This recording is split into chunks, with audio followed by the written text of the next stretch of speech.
मोहतरम चेयरमैन साहब, आपका बेहद शुक्रिया। मैं इस मोशन की मुखालिफत में खड़ा हुआ हूँ। सर, मैं शुरुआत में हबीब जालिब का एक शेर पढ़ना चाहता हूँ। आप उर्दू जानते हैं और लॉ मिनिस्टर भी उर्दू जानते हैं।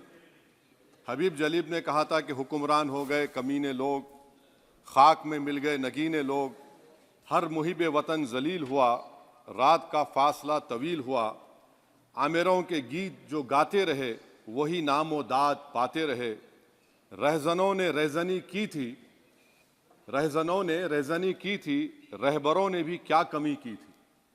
सर, मैं अभी सुन रहा था हमारे शिंदे ग्रुप के शिवसेना के पार्टी लीडर अपनी तकरीर कह रहे थे। कहा कि 6 दिसंबर में जब बाबरी मस्जिद को शहीद किया जा रहा था तो उस वक्त के वजीर आज़म नरसिम्हा राव पूजा कर रहे थे। आप ही ने कहा और कहा कि वो डिस्टर्ब नहीं करना। तो ये बड़ा अजीब मौका है कि बीजेपी की ताईदी पार्टी ये कह रही है कि नरसिम्हा राव ने कहा कि मुझे डिस्टर्ब मत करो, मैं पूजा कर रहा हूं, और जिसने रथ यात्रा निकाला, इन दोनों को मोदी सरकार ने इस मुल्क का सबसे बड़ा सिविलियन अवार्ड दे दिया, सबसे बड़ा सिविलियन अवार्ड दे दिया। तो ये बताता है कि इंसाफ जिंदा है या जुल्म को बरकरार रखा जा रहा है। तीसरी बात यह है कि सर, इस ऐवान में सियासी पार्टियां आएंगी चले जाएंगी, आप आए मैं आया हम भी चले जाएंगे, मैं जमीन की गिजा बन जाऊंगा, ये ऐवान तो बाकी रहेगा। मगर सर, मैं ताजुब कर रहा हूं कि लोकसभा मुख्तलिफ आवाजों में कैसे बोल सकता है। लोकसभा तो एक ही आवाज में बोलना चाहिए, और लोकसभा भी भारत के संविधान आइन के बेसिक स्ट्रक्चर का ताबे है। और सर, ये इसलिए कह रहा हूं कि 16 दिसंबर को ये ले कर देता हूं, 16 दिसंबर 1992 को इसी लोकसभा ने एक रेजोल्यूशन पास किया था। आप इजाजत दीजिए तो मैं पढ़ता हूं सर। दिस हाउस, अच्छा ये गुलाम नबी उस वक्त के मिनिस्टर थे, आज नहीं है, उनका नाम नहीं लेना चाह रहा था। This house strongly and unequivocally condemns the desecration and demolition of the Babri Masjid at Ayodhya by and at the instigation of forces represented among others by VHP, RSS and the Bajrang Dal, which has caused communal violence in the country. Such act of vandalism was carried out not only in violation of order of the Supreme Court, but amounted to an attack on the secular foundations of our country. This House expresses anguish at the happenings and wishes to reiterate its resolve that it will ceaselessly endeavor to uphold the secular and democratic traditions of our country and for the maintenance of rule of law. और एक paragraph है, नहीं पढ़ूंगा। मैं ताजुब कर रहा हूं कि जब इस ऐवान ने एक रेजोल्यूशन पास किया तो हुकूमत आएगी जाएगी, और हुकूमत ये मोदी हुकूमत जश्न मना रही है जो 6 दिसंबर को हुआ। तो ये एक बात है सर। चौथी बात यह है कि सर, नहीं, 6 दिसंबर के ऊपर कोई जश्न नहीं है। राम मंदिर के निर्माण की जो प्रतिष्ठा हुई है उसको संबोधन कर रहे हैं, और वो सर्वोच्च न्यायालय के द्वारा तथ्यों के आधार पर दिए गए निर्णय के कारण से हुआ है। सर्वोच्च न्यायालय का निर्णय है, तो तथ्यों के आधार पर निर्णय है। वो विषय आपने बोल दिया, ठीक है, ओके। परंतु जो मंदिर का निर्माण है वो नियमानुसार सर्वोच्च न्यायालय के निर्णय से तथ्यों को देख करके। एक सेकंड, आप इस्लाम के बहुत जानकार हैं, विद्वान हैं वैसे भी अब कानून के। यदि किसी अन्य धर्म के स्थान पर मस्जिद बनाई जाए तो शायद उसको मान्य नहीं किया जाता।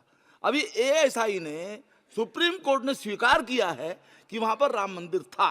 तो इस विषय केवल यह है कि वहां पर राम मंदिर ठीक बना कि नहीं बना, वो विषय हो गया। तो कृपया इस पर यदि आप कुछ बोले तो बोलें प्लीज।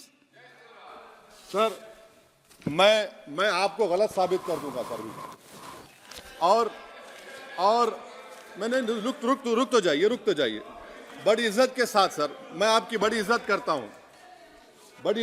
हूं सर। आपको मैं कोट कर रहा हूं सुप्रीम कोर्ट का जजमेंट, पैराग्राफ 1222 रोमन 17, उसमें लिखा गया है, the destruction of the mosque took place in breach of the order status को and the assurance given to this court the destruction of the mosque and obliteration of Islamic structure was an egregious violation of the rule of law. Egregious का मतलब जो छोटी मोटी अंग्रेजी में आती है वो क्रिमिनल एक्ट कहा। और सर आपने कहा था कि वहां पर मंदिर को तोड़कर बनाया गया। सर मैं आपके सामने ये तमाम चीजें लेकर दूंगा, सुप्रीम कोर्ट के जजमेंट के पैराग्राफ्स हैं जिसमें सुप्रीम कोर्ट ने एएसआई की रिपोर्ट को नकारा। उन्होंने कहा कि मंदिर को तोड़कर मस्जिद नहीं बनाई गई थी। सुप्रीम कोर्ट ने कहा, ये सुप्रीम कोर्ट ने कहा। अब और मैं रख दूंगा, आप पढ़ लीजिए, आप पढ़ लीजिए। अच्छा सर मैं अपनी तकरीर पर आ जाता हूं, मैं अपनी तकरीर पर आ जाता हूं सर। तो मैं अपनी बात कर देता हूं सर। तो मैं ये पूछना चाह रहा हूं कि क्या मोदी सरकार एक समुदाय, एक मजहब की सरकार है या पूरे देश के मजाहिब को मानने वालों की सरकार है? जिसको नहीं मानते उनकी सरकार है? हमको बता दीजिए। क्या मोदी सरकार सिर्फ एक फिक्र और नजरिया हिंदुत्व की सरकार है? क्या इस देश का, इस गवर्नमेंट ऑफ इंडिया का कोई मजहब है? इस वतन अजीज सबके मजहब को मानता है। सर मेरा मानना है कि इस देश का कोई मजहब नहीं है। क्या ये सरकार 22 जनवरी का पैगाम देकर ये बताना चाहती है कि एक मजहब को दूसरे मजहब के मानने वालों पर गलबा और कामयाबी मिली? क्या आइन इसकी इजाजत देता है? क्या ये पैगाम आप जब ऐवान से दे रहे हैं तो 17 करोड़ मुसलमानों को आप क्या पैगाम दे रहे हैं, ये मैं आप पर छोड़ता हूं। सर 49 में धोखा हुआ, 86 में धोखा हुआ, 92 में धोखा हुआ, 2019 और 22 में भी इस ऐवान के जरिए हमको धोखा दिया जा रहा है। और अफसोस के साथ कहना पड़ता है सर कि मुस्लिम अक़लियत को हमेशा ये कहा गया कि तुमको भारत के शहरी बरकरार रहने के लिए एक बहुत बड़ी कीमत तुमको चुकानी पड़ेगी, और हम पर इल्ज़ाम लगा दिया गया। सर क्या मैं बाबर का स्पोक्स पर्सन हूं?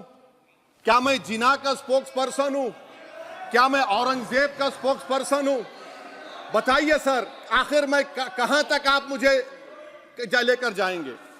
दूसरी बात यह है सर, दूसरी बात यह है कि फिर 6 दिसंबर के बाद देश में फसाद हुआ, नौजवानों को टाडा में डाला गया जो बूढ़े होकर निकले। यकीनन आपकी सरकार नहीं थी, आपकी सरकार नहीं थी। अच्छा बल्कि मैं तो मर्यादा पुरुषोत्तम राम की इज्जत करता हूं, मगर मैं नाथूराम गोडसे से नफरत करता हूं। मेरी नस्लें नफरत करती रहेंगी क्योंकि नाथूराम गोडसे ने उस शख्स को गोली मारी जिसके जबान से आखिरी लफ्ज निकले हे राम। सर छठी बात यह है कि 87 में मलियाना हाशिमपुरा हुआ, 83 में नेल्ली हुआ, 44 में जम्मू में नस्ल कशी हुई, 2022 में हल्दीवानी में कत्ल हुआ। इतने धोखे सबसे बड़े किसको दिए गए? असदुद्दीन ओवैसी को दिए गए। मगर फिर भी मुझसे ही कहा जाता है कि वफादारी को तुम साबित करो अपनी ओवैसी। सर आज भारत के 17 करोड़ मुसलमान अपने आप को अजनबी और एलिनेट महसूस कर रहे हैं।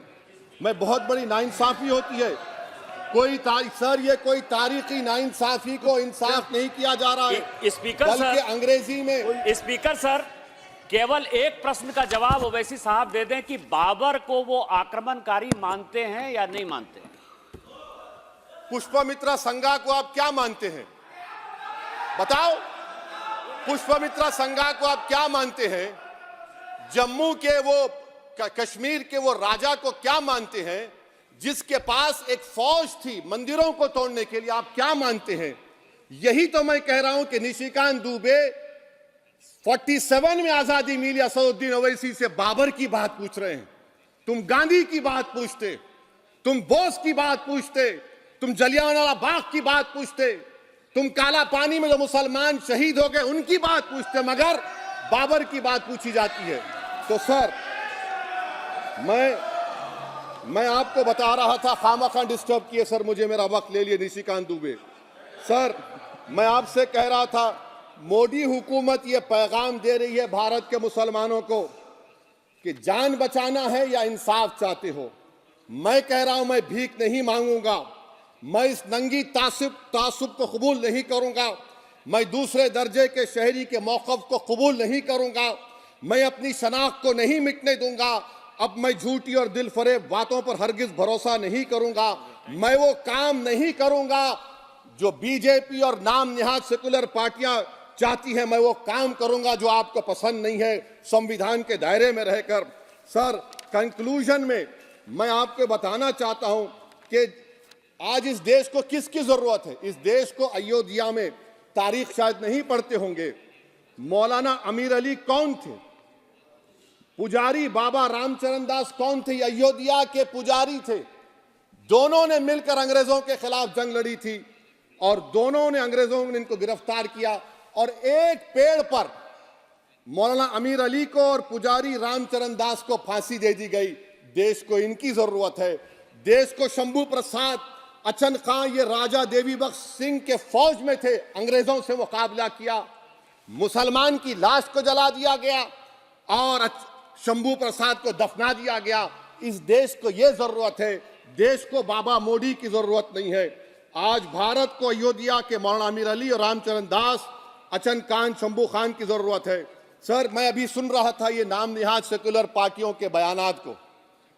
क्या होता है सर, आप, खत्म कर रहा हूं, क्या होता है सर, जब काजी साहब गवाहों को लेकर दुल्हन के पास जाते कि तुमको निकाह कबूल है, तो दुल्हन शर्मा के खामोश बैठ जाती। तो इनकी खामोशी रजामंदी की अलामत है। जी जी। तो सर, मैं खत्म करने से पहले ये बताना चाह रहा हूं कि जब वजीर आजम जवाब देंगे तो क्या वो भारत के 140 करोड़ जनता के लिए जवाब देंगे या फिर सिर्फ हिंदुत्व की फिक्र रखने वालों का जवाब, मैं खत्म कर जवाब देंगे। मैं ये देश, दुनिया, मुसलमान देख रहा है। सर, मैं आपको ये भी बताना चाह रहा हूं, आखिर में कंक्लूड कर रहा हूं सर, 1 मिनट चाहिए, 1 मिनट चाहिए सर। सर, मेरा मानना यह है कि आज मैं बहैसियत एक भारत के गयूर मुसलमान के, let me stand as a tall Indian Muslim and say that the light of Indian democracy today is at its dimmest today, sir. Sir, in conclusion, मेरी फिक्र में, मेरा ईमान मुझे कहता है कि जिस जगह पर मस्जिद थी, है और रहेगी, बाबरी मस्जिद है और रहेगी। बाबरी मस्जिद जिंदाबाद, जिंदाबाद, भारत जिंदाबाद, जय हिंद। सबको जोड़ने की बात की जाए वो बेहतर है। जी, श्री बीबी पाटिल जी।